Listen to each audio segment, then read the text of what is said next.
All right. So when you get the first chicken, or when you go to the website and get the newest edition of the chicken miner, we're gonna install it from scratch.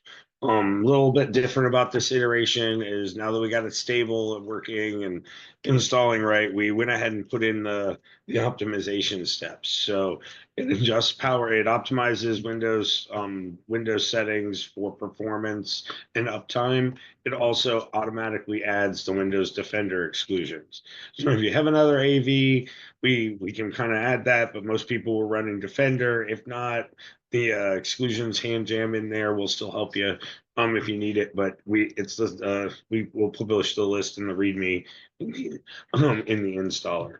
So when you do run the installer, excuse me, make sure that you match up the 64-bit version or the ARM version if you have a neural net, one of the newer style processors, or if you have the old one. Twitter handle, so we can see who's actually contributing.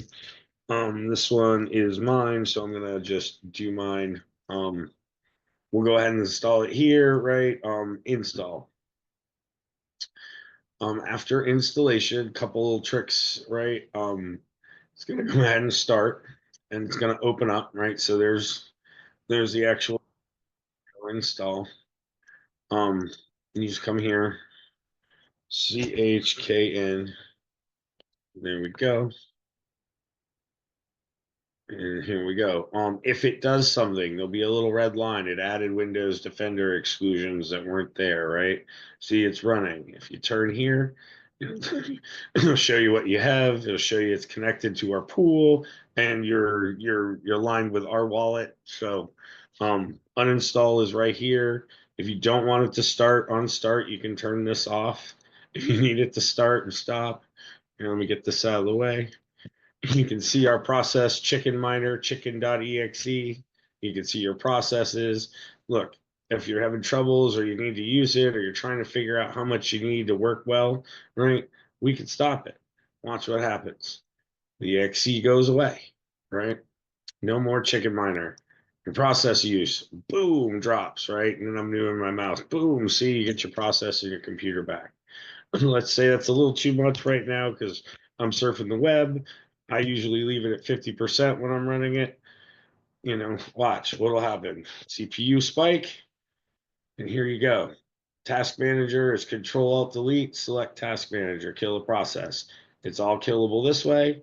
If you need to, hard shutdown doesn't hurt us. See, it stops the logging, right? You magically the stop button hits, and you can hit start.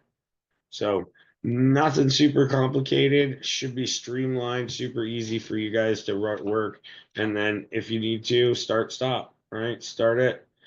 25%. I'm using it. I need, I'm doing pictures and I want to keep contributing, or just stop it. Just stop it. Do what you need to do and hit start, you know. And if you have a newer computer, I usually run at 85% when I leave it away. Um, and don't see any issues. Wouldn't recommend going too much above that unless, you turn off start automatically. So if it crashes the computer, it won't start. It won't put you in a death loop. But if you need us, reach out. We're on X, and we're on X. We host regular support deployment meetings. Come attend, but it should be super easy. I'm happy. Always looking for feedback. Thanks.